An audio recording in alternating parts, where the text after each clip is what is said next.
अस्सलाम वालेकुम dear students and welcome to Ahmad coaching. मैं हूं आपकी टीचर डॉक्टर अनम और आज हम पढ़ेंगे लॉ ऑफ सेग्रीगेशन के बारे में। लॉ ऑफ सेग्रीगेशन में सेग्रीगेशन का मतलब है अलग होना या सेपरेट हो जाना एक दूसरे से। अब यहाँ पर कौन सी चीज़ एक दूसरे से सेपरेट हो रही है? यहाँ पर सेपरेट हो रही हैं अलील्स। अब अलील्स क्या होती हैं? अलील्स हैं पार्टनर्स एक पर्टिकुलर जीन पेयर के। हमें पता है कि जीन एक्चुअली में क्या होती हैं? जीन है एक न्यूक्लियोटाइड का सीक्वेंस जो एक ख़ास खसूसियत को कंट्रोल करता है। जैसे आपकी आंखों का रंग, बालों का रंग, आपकी हाइट, या अगर आप पौधों में देखें तो पौधों की हाइट, पौधों के पत्तों का रंग, पौधे के सीड्स का रंग, तो ये सारी खसूसियात को क्या कंट्रोल कर रही हैं? जीन्स कंट्रोल कर रही हैं। अब जीन्स में क्या आती हैं हमारे पास, जो कि हम कह रहे हैं कि पार्टनर्स आते हैं जीन्स। तो अलील्स हमारे पास होमोलोगस क्रोमोसोम्स के ऊपर पाई जाती हैं। होमोलोगस क्रोमोसोम्स में से एक क्रोमोसोम जो है वो फीमेल पेरेंट की तरफ से आता है और एक क्रोमोसोम जो है वो मेल पेरेंट की तरफ से आता है। ठीक है। और यहाँ पर आप देख सकते हैं स्मॉल बी और कैपिटल बी, ये एक्चुअली में क्या है? ये अलील्स हैं एक ख़ास खसूसियत के लिए। फ़र्ज़ करें हम कहते हैं कि ये जो है वो आई कलर को कंट्रोल कर रही हैं। ठीक है। तो एक कैपिटल बी वाली जो अलील आएगी वो मेल पेरेंट से आई है और ये जो स्मॉल बी वाली अलील है वो फीमेल पेरेंट से आई है। और जैसे गमीट फॉर्मेशन हुई और उसके बाद जाइगोट फॉर्मेशन होती है, तो जैसे ये दोनों गमीट्स आपस में फ्यूज़ करते हैं तो हमारे पास होमोलोगस क्रोमोसोम आ जाता है। ठीक है। तो ये हमारे पास स्मॉल बी और कैपिटल बी क्या है? ये अलील्स हैं।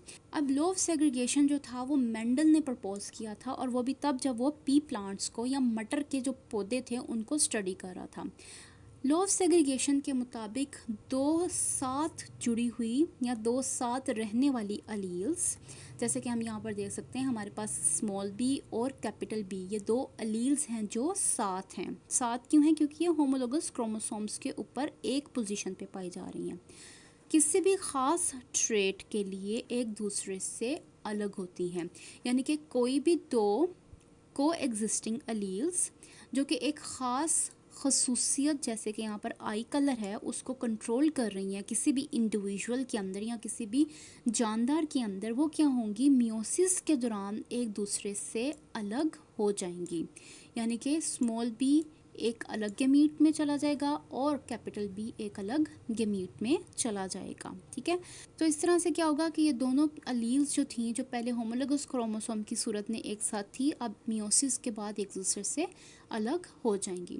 इसको समझने के लिए यहाँ पर हम देखते हैं हमारे पास एक प्लांट है जो राउंड शेप सीड्स बना रहा है, यानी कि गोल बीज मिल रहे हैं हमें। जबकि दूसरी तरफ हमारे पास एक और प्लांट है जिसके अंदर रिंकल शेप्ड बीज हैं। रिंकल मतलब यानी कि वो गोल नहीं है, थोड़े से मुड़े हुए हैं। ठीक है। अब हम उनकी देखते हैं तो हमारे पास यहाँ पर उनकी अलील्स आ जाती हैं। राउंड शेप के अंदर कैपिटल आर और कैपिटल आर है। बिल्कुल इसी तरह से यहाँ पर हमारे पास कैपिटल आर एक होमोलोगस क्रोमोसोम पे है और कैपिटल आर दूसरे होमोलोगस क्रोमोसोम पे है। इसी तरह से अगर हम इस पौधे को देखते हैं तो इसके अंदर स्मॉल आर और स्मॉल आर है। बिल्कुल इसी तरह से कि एक होमोलोगस क्रोमोसोम पे स्मॉल आर था और एक होमोलोगस क्रोमोसोम पे स्मॉल आर था। अब क्या होगा कि जब मियोसिस का प्रोसेस होगा तो मियोसिस में ये अलील्स एक दूसरे से अलग हो जाएंगी और अलग होने के बाद एक अलील एक गमीट में और दूसरी अलील दूसरे गमीट में चली जाएगी। तो हमारे पास मियोसिस के बाद क्या बनते हैं? गमीट्स बनते हैं। तो इस तरह से हमारे पास ये दोनों जो अलील्स थी दोनों पौधों के अंदर अलग अलग हो गई हैं। अब क्या फ़र्ज़ करते हैं कि ये हमारे पास मेल प्लांट था और ये हमारे पास फीमेल प्लांट था। अब अगर मेल प्लांट के गमीट्स फीमेल प्लांट के गमीट्स के साथ फ्यूज़ करते हैं तो हमारे पास क्या बनेगा? जाइगोट बनेगा। तो अलील्स क्या करेंगी? एक दूसरे के साथ मिल जाएंगी दोबारा से जब रैंडम फर्टिलाइजेशन होगी गमीट्स की जाइगोट बनाने के लिए। रैंडम फर्टिलाइजेशन का मतलब है कि ये एक जो गमीट है ये फीमेल के किसी भी गमीट के साथ फ्यूज़ कर सकता है। कोई सेट रूल नहीं है कि भाई इसने पहला है तो इसने पहले वाले के साथ फ्यूज़ करना है, या ये दूसरा है तो ये दूसरे वाले के साथ फ्यूज़ करेगा, ऐसा नहीं है। जो फर्स्ट गमीट है वो क्या करेगा कि वो पहले गमीट के साथ भी फ्यूज़ कर सकता है, जब वो पहले वाले के साथ फ्यूज़ करेगा तो ये कैपिटल आर यहाँ आ गया और ये स्मॉल आर यहाँ पर आ गया, तो ये हमारे पास एक जाइगोट या एक पौधा बन गया। बिल्कुल इसी तरह से जैसे मैंने आपको कहा था कि ये होमोलोगस क्रोमोसोम्स बन जाएंगे, बिल्कुल ये वाली सिचुएशन आ जाएगी, ये वाली, ठीक है। इसी तरह से ये जो कैपिटल आर वाला है ये रैंडम फर्टिलाइजेशन में दूसरे नंबर वाले के मीट के साथ भी फ्यूज़ कर सकता है। तो ये कैपिटल आ गया आर और ये स्मॉल आर आ गया और ये हमारे पास दोनों अलील्स एक दूसरे के साथ दोबारा से मिल गई। इसी तरह से जो मेल पेरेंट का कैपिटल आर वाला गमीट था वो फीमेल पेरेंट के स्मॉल आर वाले के साथ दोबारा से फ्यूज़ कर सकता है और ये हमारी दोनों अलील्स दोबारा से मिल गई।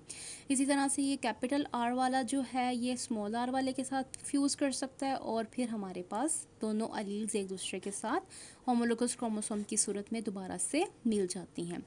अब यहाँ पर जो हम पौधों को देख रहे हैं तो ये हमारे पास P1 जनरेशन थी, जिसका मतलब है कि ये पेरेंट्स जनरेशन थी। पेरेंट्स की जनरेशन के बाद जो नेक्स्ट जनरेशन आती है वो F1 जनरेशन है, जिसको हम फीलियल जनरेशन कहते हैं, यानी कि उनके जो फर्स्ट ऑफस्प्रिंग्स बन रहे हैं वो। यहाँ पर अगर आप देखें तो हमारे पास ये जो अलील्स हैं ये दो तरह की हैं, एक कैपिटल आर है और एक स्मॉल आर है। तो इस वजह से हम इसको कहते हैं कि ये हेट्रोजाइगस है। हेट्रो का मतलब है मुख्तलिफ।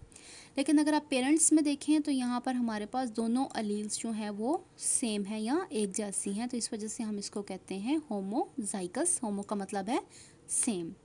अब क्या होता है कि फ़र्ज़ करें कि मैं ये जो हमारे पास F1 जनरेशन आई है इसमें से दो प्लांट्स को सिलेक्ट करती हूँ, जैसे कि ये मेरे पास प्लांट 1 है और ये प्लांट 2 है, और उन दोनों प्लांट्स को मैं एक दूसरे के साथ क्रॉस करवाती हूँ। तो बिल्कुल सेम स्टेप्स दोबारा से होंगे कि मियोसिस हुई और मियोसिस के बाद हमारे पास गमीट्स बन गए। बिल्कुल उसी तरह से ये वाली अलील जो है अलग होकर एक गमीट में चली गई, ये वाली अलील अलग होकर दूसरे गमीट में चली गई। सिमिलरली दूसरा जो पौधा था उसकी भी अलील एक दूसरे से अलग होकर इधर एक आ गई और एक इधर आ गई, ठीक है। तो ये हमारे पास क्या बन गई, गमीट्स बन गई। अब क्या होगी, रैंडम फर्टिलाइजेशन होगी जिसमें पेरेंट 1 के जो गमीट हैं पेरेंट 2 के साथ रैंडमली फ्यूज़ करेंगे। तो इसमें जो आर वाला कैपिटल आर वाला है वो जब आर के साथ करेगा तो हमारे पास ये वाली जीनोटाइप आ जाएगी। इसी तरह से ये वाला जो है ये स्मॉल आर के साथ भी फ्यूज़ कर सकता है, ठीक है। तो हमारे पास कैपिटल आर स्मॉल आर आ गई। फिर जो इसका दूसरा वाला गमीट है स्मॉल आर वो कैपिटल आर के साथ भी फ्यूज़ कर सकता है सेकंड पेरेंट के, तो हमारे पास कैपिटल आर और स्मॉल आर आ गई। और इसी तरह से जो पेरेंट 1 का दूसरा गमीट है वो पेरेंट 2 के दूसरे गमीट के साथ भी फ्यूज़ कर सकता है और हमारे पास स्मॉल आर और स्मॉल आर आ गई। ये हमारे पास आती है F2 जनरेशन यानी कि फीलियल जनरेशन 2, ठीक है। अब यहाँ पर अगर आप देखें तो हमारे पास कैपिटल आर आ रहा है, तो हमें पता है कि कैपिटल आर जो है वो राउंड सीड के लिए इस्तेमाल होता है, तो यहाँ पर हमारे पास राउंड सीड आ जाएगा। इसी तरह से यहाँ पर भी कैपिटल आर है तो हमारे पास यहाँ पर भी राउंड सीड आएगा, यहाँ पे भी कैपिटल आर है तो राउंड सीड आएगा, यानी कि हमारे पास 3 राउंड शेप्ड सीड्स आ गए।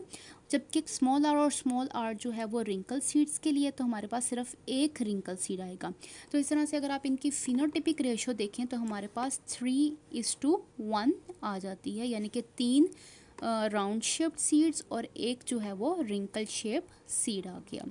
अगर आप इनकी जीनोटाइप रेशो देखें, जीनोटाइप का मतलब है कि उनकी अलील्स को देखें, तो आप यहाँ देख सकते हैं कि हमारे पास सिर्फ एक ही है ऐसा पौधा जिसमें कैपिटल आर और कैपिटल आर है, जबकि हमारे पास 2 ऐसे पौधे हैं जिसके अंदर कैपिटल आर और स्मॉल आर है, और जबकि एक पौधा ऐसा है जिसमें स्मॉल आर और स्मॉल आर है, यानी कि हमारे पास 1:2:1 रेशो आ जाती है। तो जीनोटिपिक रेशो हमारे पास क्या आ जाएगी, 1:2:1। तो ये था हमारा लॉ ऑफ सेग्रीगेशन, जिसके मुताबिक अलील्स एक दूसरे से मियोसिस के दौरान अलग हो जाती हैं और उसके बाद जब रैंडम फर्टिलाइजेशन होती है तो ये दोबारा से नेक्स्ट जनरेशन में यूनाइट हो जाती हैं या मिल जाती हैं। ये था हमारा आज का लेसन लॉ ऑफ सेग्रीगेशन पे। अगर इससे रिलेटेड आपके पास मज़ीद कोई सवाल है तो आप मेरे से कमेंट सेक्शन में पूछ सकते हैं। मैं आपको मिलती हूँ अगली वीडियो में।